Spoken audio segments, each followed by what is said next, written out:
Monica was a friend, mentor, role model to so many in the legal technology industry, and I can proudly say I'm among that group. This video is a tribute to her life and her work. I came into the legal technology industry rather late in life. It was 2002 and I was 51 years old, somewhat semi-retired, just focused on my film studio and media company. A fellow retiree had enticed me with something called Discovery Document Review, plowing through thousands of documents related to legal proceedings, such as litigation, government investigations, Freedom of Information Act requests, etc., etc. Law firms and corporations hired hundreds of attorneys on a temporary basis to do this kind of work. In those days, it was all hard copy, sifting through paper documents, paper spreadsheets, tagging them with, appropriate color stickers. If I remember, green was relevant, white was irrelevant, red was really, really hot, meaning it was very germane to the case. And I forgot how many colors there were, actually. But then times changed. These documents would all eventually be stored in electronic format, often referred to as electronically stored information.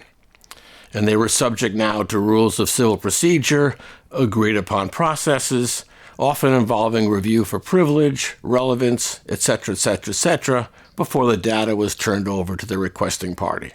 And there, the e-discovery industry was born.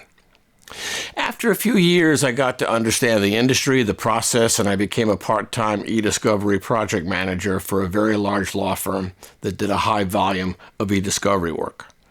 My diary shows I ran probably 65 projects. My law firm invited me to attend Legal Tech in New York, which was the largest trade show for the e-discovery industry. I met with legal vendors, and I met some of the leading lights in the industry. My media company was already covering a very wide range of technology conferences and trade shows, so I thought, let's add legal tech to our calendar. But none of this would have been possible without one person, Monica Bay.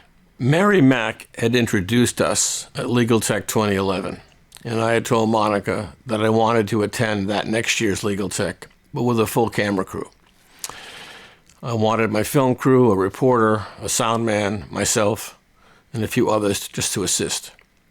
Monica was the editor of the Law Technology News, the dominant news and information service for this industry, and she was a major power behind Legal Tech. Monica stopped me and said, "You're the guy that started the Posse List, but you're really a media guy, aren't you?" "Yeah, Mary told me about you." I was speechless, which, as you all know, is a rarity for me. She actually knew quite a bit about the Posse List, a company that I had formed to help law firms, corporations, legal vendors, staffing agencies, and others find attorneys and legal support personnel for e-discovery projects and other legal work.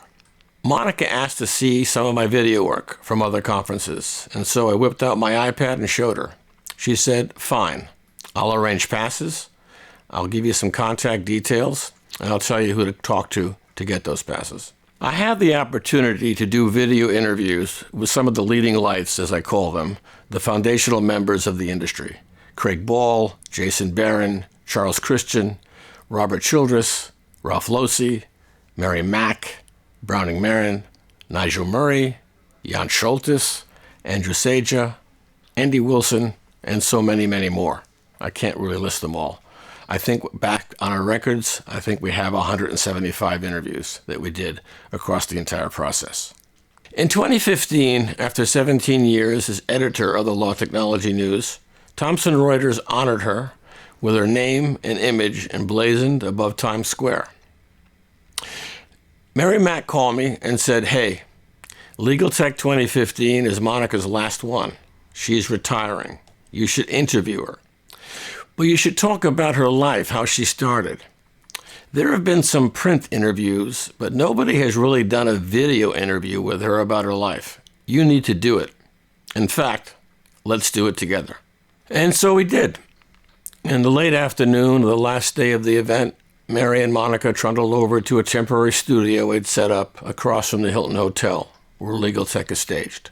Monica was tired and suffering from a respiratory infection and didn't want to do the interview, but Mary prevailed and said, you must.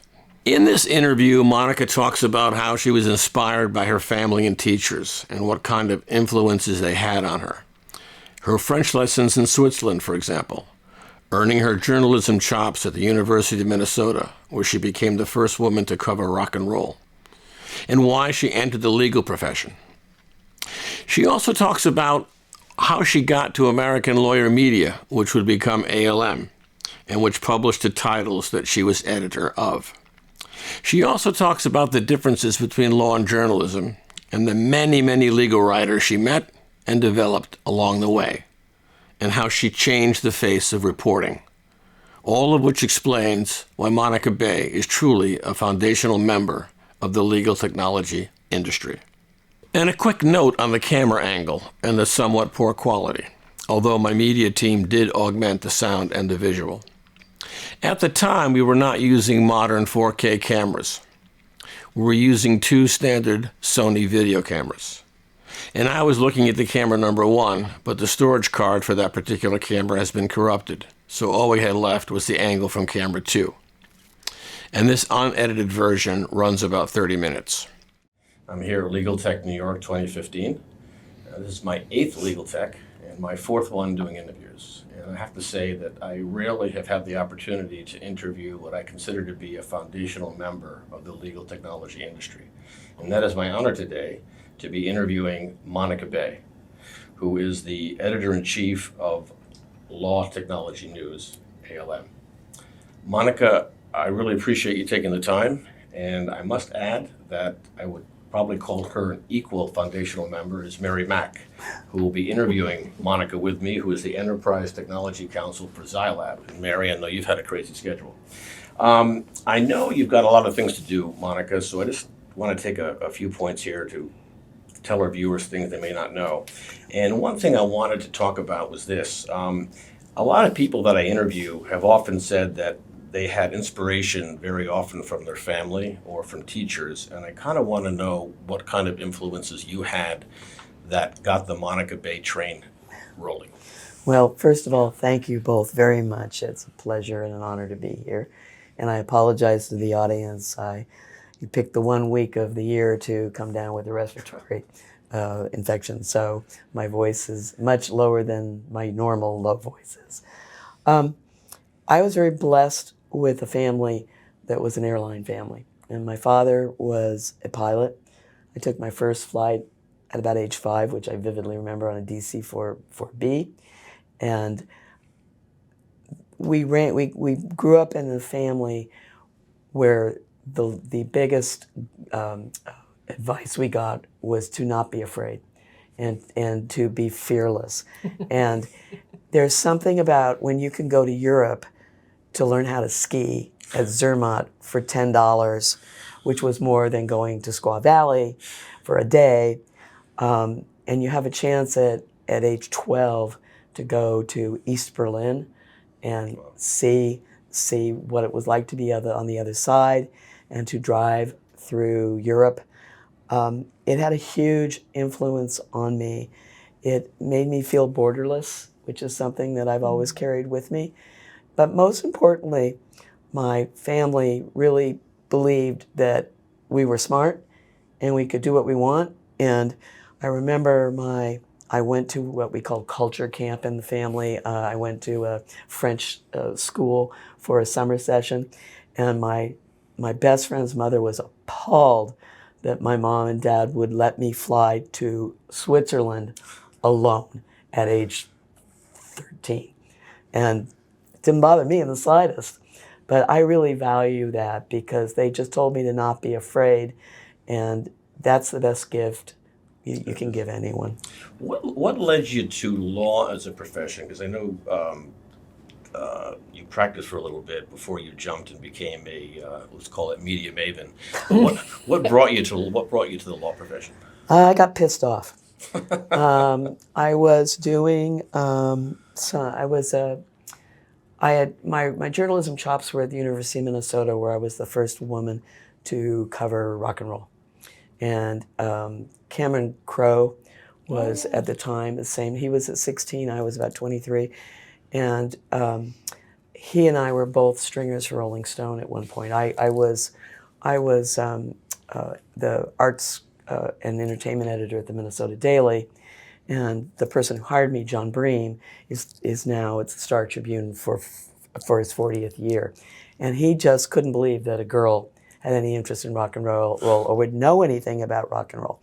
So after that was just incredible. If you see the movie Cameron did, I'm forgetting Almost the Famous. Yes, Almost Famous. That was really what it was like, except that the love scene was a little silly. I won't ask you which part you played in that movie. No, but the reality of it was he really captured the heart of journalism, which is you have to establish credibility with the person you're talking to in 2 seconds. And if you don't get and keep that credibility, and I'll tell you, being a young woman, 26, in the rock and roll world at that point, and it was before they had the handlers and all the other junk, you can't get a better thing. So after I left and went back to California, I was reporting, I got a job with a rock and roll radio station, which I could entertain you with, but it would get us off gear. And I was starting to report on the United Way. And this was at a point where if you dared to question the United Way in a small community, you would it would be being in a witch, and you're going to be fried. My car got my tires got slashed. My phone was tapped, and it was an amazing experience. And I was one of 3 reporters in the West Coast doing it. A year later, that my employer, the rock and roll radio station, went to the lawyers and they said, yes, you can run it. So bless their heart, they ran my story. And the day I left them, I went to the Sacramento Bee, which were very, very reputable. I had 47 hours of tapes. I gave it to their things. I said, it's all yours now. When I did my story, people were so nervous, they would just talk only if I didn't identify them, but just said where they were. 1 year later, when the Star Tribune did it, they go, here's my name, here's my thing, this is what I did, so forth and so on. So I got really annoyed at the United Way and the fact that they were just snowballing me. And I decided to go to law school. And my dad was influential in that because I was talking to him. I said, if I had it to do over again, I think you'd go to law school. My dad was not a man of many words like me. And he said, he looked at me and said, why not? If you go for a year, you might like it. Took the LSAT, knew I could get it, and that was history. So I practiced for about 2 years. I was just bored. And I planned to go back to journalism anyway. But after the United Way experience, I kind of got enamored of the idea of a subpoena. But that went away very quickly. And I ended up at ALM. That's too long. And but you that's, made the jump to ALM when? How long ago? it was 30 years Monday. Monday was my 30th year anniversary. I was in San Francisco at the Recorder for 13 years, and then they asked me to come to New York to take over Law Technology News. I've been there 17 years, so 30. And so what do you see as the difference between law and journalism?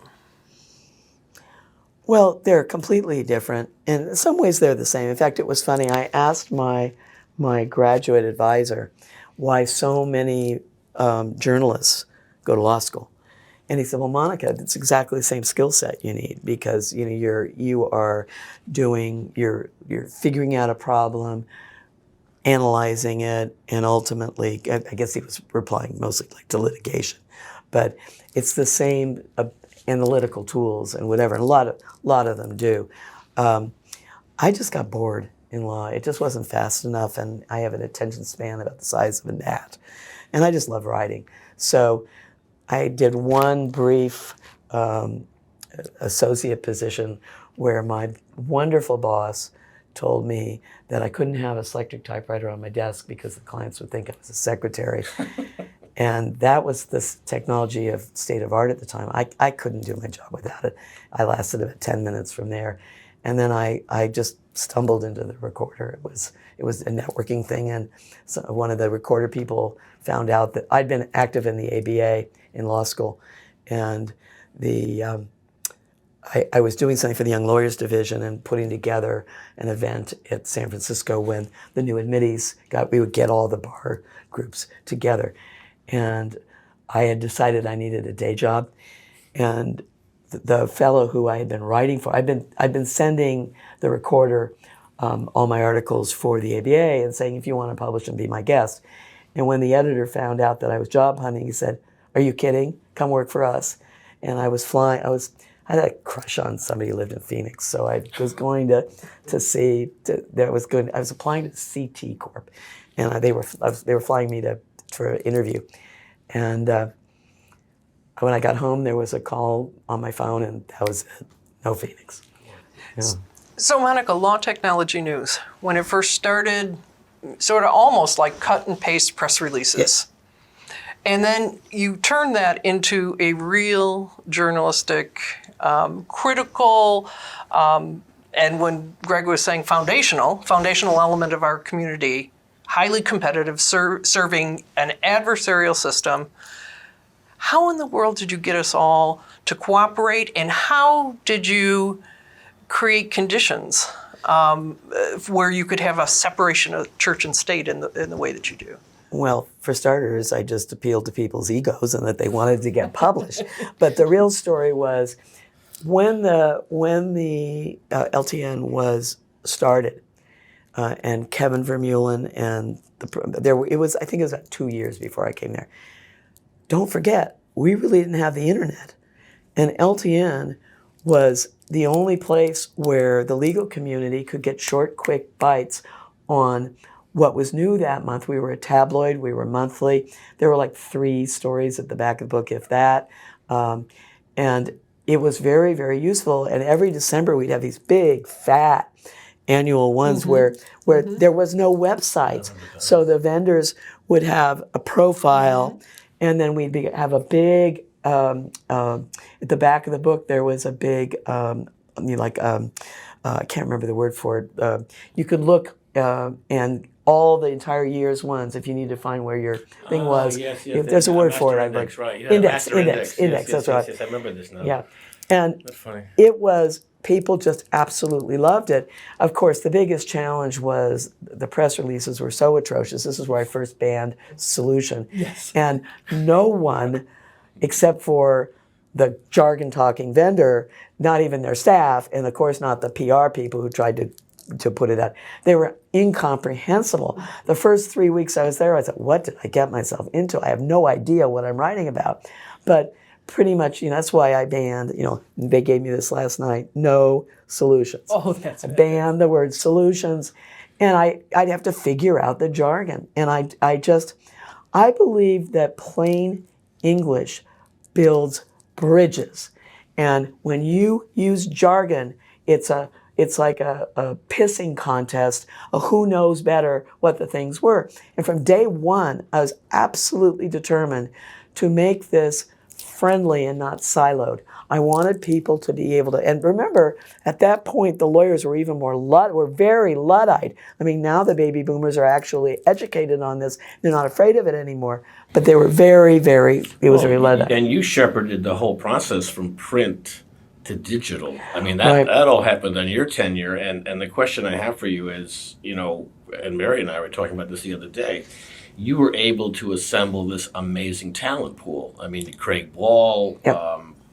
Casey, who we ran into in the beautiful Barbara outfit. Brocha. We're going to leave off a lot of people, but how did you pull together Well, that talent? that gets back to answering your original question, because the first thing, every time the company gets sold, you get a new regime in. And my wonderful boss, Eric Press, and the team at the time, Bill Pollack and Kevin Vermeulen. I had 3 great bosses, Kevin Vermeulen, Eric Press twice, and David Brown.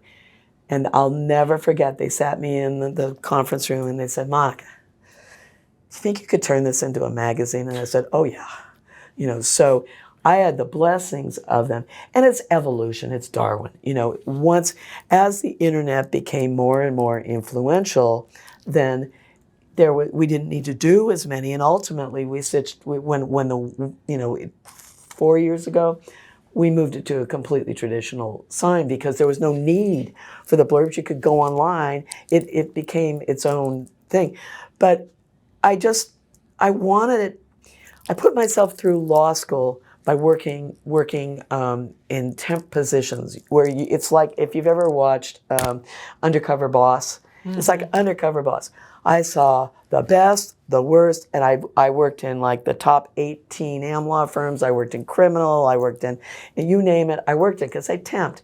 And I never in a million years thought that the promise I made to myself would actually, I love this word, inform my entire career, which was, I was so pissed off that the caste system was so intense that if you weren't a partner, you were absolutely invisible.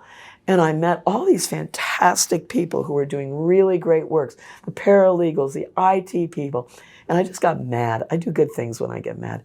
And it just made me angry because it's such a caste system. It will never change one thing. If you don't have your ticket, you cannot play. But this is where, when I moved to New York, I got hooked on baseball. Now I'm from San Francisco. You know, it's a little bit different out there in terms of baseball. Now it's in. Now it's right like the Yankees. But back then it was kind of sleepy. And I got hooked on Joe Torre and why did he switch pitchers in the game. Because my family's huge baseball fans, but I was interested in rock and roll and music. So once I started to realize that I was going to fight this thing big time, because what I learned in baseball, and Betty Horrigan wrote a great thing on games your mother never taught you. Yeah. Sports teaches you how to work in corporate clients. And the boys knew that, but the girls never got it. Well, baseball hit me between the eyes, and what I learned from that was everybody, it takes, and I use the example in my cover story this month about the fellow at the Giants who got the game winning, that took them the home run that got them to the I think it was a home run that got them, but it was Bumgarden was the MVP, but he wouldn't have been the MVP if a bench player hadn't gotten. So that's when I started really preaching this stuff. And I just feel so strongly about that, and that's something that I feel I really did well. But along the whole line, we are tiny little staff, and I needed to build content. So I'd been very active in the American Bar Association. That's why Bob Ambrosi was the first person I called, because I got the switch when this is TMI, but my first day when my boss left suddenly, and he had known that I was going to take it over. That was all set, but he left abruptly, and I had a gaping hole. We were going to press 3 days. And I called up Ambrosi and said, I need you. Can you knock out 60 words? I need it like today.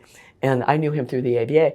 And he said, you bet. And he became my first column of WebWatch. He wrote for 15 years. I'm trying to remember how I met Craig. Craig is the most brilliant writer I've ever worked for, ever. His column, people always comment, his columns is just so followed. He has a turn of phrase. And so he was the second regular columnist. Kingsley did some stuff for us for a while. Kingsley Martin? Yep. And in fact, Kingsley, I inherited Kingsley. He was actually doing some regular stuff when I got on, and he was a Jew. But basically, my goal was, I couldn't let the vendors write because I had 12 issues, and if I let one vendor write, I'd pissed off 933. Yeah, I know. And I needed to, I know, well, because you were one of the people who wrote for me when you were not with the vendor. So I go to shows and do things, and my whole MO was to have it be a voice of our community. Have it be, it's always been for the audience. And I just wanted to be the vessel that made it all work. And it kind of fell in a lot of ways to my passion about putting spotlights on the folks that don't get spotlights.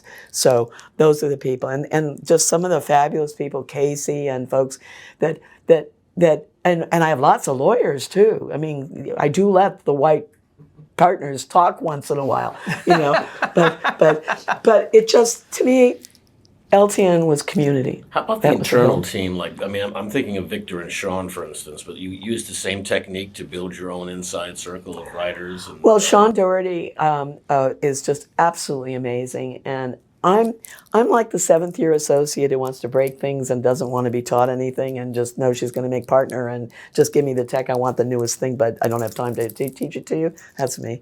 So I'm 30K. I look at the big trends and where things are going. Sean is my absolute polar opposite. He's really great about very, very thoughtful, he's really good on under the hood. You know, between the two of us, I think we have 6 degrees, but he's brilliant, and he's also a lawyer from Bolt. So he does the reviews and in the analysis, and he loves the under the hood stuff. I'm not good at that. So it's a yin yang that really, really works. And I've been so blessed with great staff over the years, and being able to teach some of the young writers and get them in and help them. And then we had small staff, but the heart of it was really providing a voice and we did the innovation awards. I just wanted to, and it wasn't that I was ignoring the lawyers, but the lawyers really were not the audience originally. And as they became more and more and more involved, and I also always structured the magazine over the key shows. So I would go to the shows, report on the shows, identify. That's how I met. The irony with Casey Flaherty was he wasn't even at his own event because he'd had a death in the family, and the panelist did his panel, and I was so intrigued by it. It was one of Patrick Goots' events, and I was so intrigued by it that I called him up and said, "Will you write for me?" And that was the beginning of that. And I've got folks who write once, and that's it, and it's perfect. And I have other friends who write once for me, and then they write constantly. So that's I know you're on a short time here, but yes. I just want to focus on legal tech for a second, sure. Because you actually, put legal tech on the map. Like no I can't take credit for that. No, listen. I don't know how many times, years in a row, I've said, if you're not here, you don't exist in legal technology, and it's incredibly organized because, as Mary said before, you're able to offer very substantive legal tracks. And you learn stuff you can't learn anyplace else. But you also have the vendor commercial side. You've kind of made room for everybody. I've rarely met anybody who's gone to that and didn't come away with 5 or 6 major takeaways.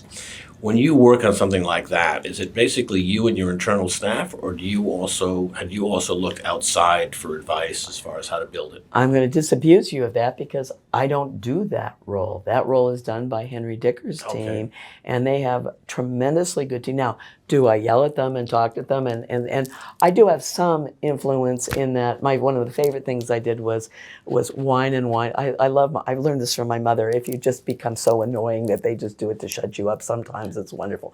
But I came across a book called The Power of Habit by Duhigg. I can't remember his first name. I think it's Charles Duhigg, Duhigg.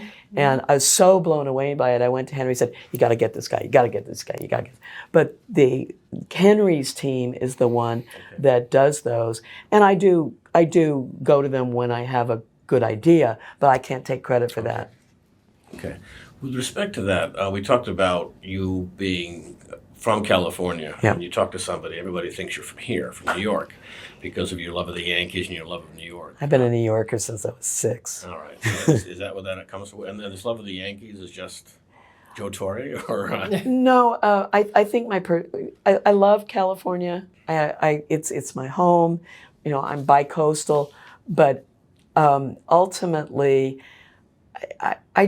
I always felt like I was literally and figuratively too big in the Bay Area. I don't ski. I'm interested, in the East Coast, they expect you to, have a good job and also play cello, and my mom loves New York, and she used to take me there because, again, we were airline brats. We could go for $10. So I just fell in love with it. And I always wanted to go, and then the opportunity was presented to me, and I figured, well, you know what, I'll go for a year or 2 and then I'll come home. That was 17 years ago. I just love the East Coast. I still love California, and I'm the queen of the. If you ask me where I live, I'm going to say United Airlines, a PS service, But I think I've really noticed it in the last couple of years with Silicon Valley right now. the San Francisco, New York axis is so profound, and I am so excited that I'm going to be able to now. I'm going to be joining Stanford Law for the their codex. That was my concluding question, what you're doing next. And I'm going to do some consulting here. I'm going to be based in New York, but I've always been bi-coastal, and I think bringing both of those things together. Plus, I lived in Minnesota for 5 years, and that's the magic. Because if you got those three, you got everything. And it's, we're global now. It's, look at all the issues with cybersecurity. Look at all the issues with privacy. It boils down to what the first question you asked me. I've never felt that I had borders. I've always felt fearless, and I've always felt that borders are just lines. So to me, if I'm doing my job right, I want to be serving the entire legal community, the global legal community. For our viewers who aren't familiar with Codex, can you just explain to me what the organization does? It's part of the law school, and they focus on innovative. I'm learning all this stuff now. It's a little bit new, so I hope I'm not presenting this incorrectly. But it's a partnership with another unit at Stanford. I'm blanking on which one it is at the moment, but I think it's computer science. And what they are doing is exploring how technology is going to improve the legal system, the broad ecosystem, if you will. And they have 3 specific targets that are their key thing, but I'm so brand new that I'm not even there yet. I'm still at ALM today. And I'm very excited about being able to go and get that. I think my primary role is going to be to write, so I'm very excited about it. And it really works great for ALM too, because we just made a partnership with them. We're shooting this right now during Legal Tech, and there's a three session track today for the first time, because we are now officially aligned with them, and we will be doing. We've moved the Legal Tech West Coast program to San Francisco, and we will have an alliance. We have an alliance with them now, so it really works great. The only thing that's going to be different is I have a different badge. Mary, you have anything? Yeah, I do. What I've noticed about this legal tech is that there is this outpouring of affection and respect for the work, the body of work you've done. Thank you so much. Yeah. And how does that feel? Because you're usually shining the spotlight on everyone else. How does that feel to take in your image on a building in Times Square, people waxing eloquent about the impact that you've had on them? How does that feel? I think I feel like Derek Jeter felt. It's like, listen, I'm a rock and roll girl. I love the spotlight. But I'm so humbled because I'm a mirror. I reflect the audience. And the only reason that you were saying those wonderful things, you being the community, is because you were the ones that provided the success of LTN. It's the community's magazine, it's the community's effort. And if I was able to have an impact on that, it just brings me great joy. But it's humbling too at the same time. I mean, I just feel like I'm the luckiest person in the world. I've had a job that I have loved for 30 years. Not every day. No day's perfect. Some days sucked. But overall, I've had phenomenal bosses. The person who first hired me, George McDonald, to go to the Recorder, women weren't getting these kind of jobs. And he was such a champion for me. And Steve Brill, kind of, for Steve to be a champion of anybody is, let me recheck that, I'm not phrasing it right. Steve was notorious for being very blunt, and I'm very blunt, so I like Steve. But you knew where you stood with Steve, with Steve Brill. And I can remember several situations where he stepped in, like people were discussing what people were going to do next and whatever. And there were a couple of very situations where I was making a change of what I was going to do. And he stepped in and said, I want you to do this, And when the head of your company says this and you're out in the satellite, I mean, it really, I'm so grateful to that. I mean, I've just had great, great bosses, and bosses who were not afraid to put up with somebody loudmouthed and you know, it was just, strike this. Can I feel like I'm wandering on that. No, Can we cut that? We'll cut that. Your Yeah, mind. Oh, I'm so sorry. It's right where your heart is, and you're Yeah. touching your heart. Okay. What I'm Yeah. going to do is Can we do that one Yeah, over? Yeah, it's okay. we'll do a splice. I'm gonna You gonna keep rolling? come back to me. We're gonna keep rolling. I'm still rolling. Yeah. Okay. Good. All right, All we'll do right. it. So here's the Do it question. again. Kill the Steve Brill stuff. Don't worry Yeah, about it. we're Okay. gonna kill this. It's So, gone. okay. So really, what you're saying is it kind of goes back to the very beginning of not being afraid, doing what you believe in. Not that I'm trying to tie it up, but let's just go back to the beginning. You were never afraid. Yep. Because of family and friends. Yep. And your success is really attributable to that. And you had the lucky bonus of having really good bosses. Yes, that's a perfect way to do it, and I'm so grateful to the folks who put up with me, and I'm so grateful to the opportunities that they've given me, and I'm really excited that as I move forward, you know, I'm going to be doing the work with Stanford, and I'm going to be doing some work with the David Cowan Group, and another thing I can't talk about yet. But I was telling everybody, I'm not going anywhere. I've already said yes to 5 speaking gigs for this year, and the only thing that's going to change is my badge. You know, so I'm very, very excited, and I'm not leaving the legal tech community. So, yeah. Monica, I really appreciate you taking the time, because I know this is your last legal tech. It It's is. also a crazy day for you. And Mary, thank you for joining me. Absolutely, Greg. My It's- honor. It's not my last legal Yeah, tech. you It's- ain't you my ain't seen last that. legal Like- tech is ALM. Sorry, Yeah, sorry. that's okay. Nice correction. That's Thank you very okay. much. That's okay. As Bob Ambrogi said in his tribute to Monica, I have been lucky in my life to know some amazing people and make many, many dear friends. But Monica was truly one of a kind, and her loss will be mourned by many. There is a link to Bob's tribute in the comment section of this video, and that link will also take you to other tributes by members in the legal community. Monica, you had a life well lived. You made the legal community a far, far better place than it was. And we all thank you.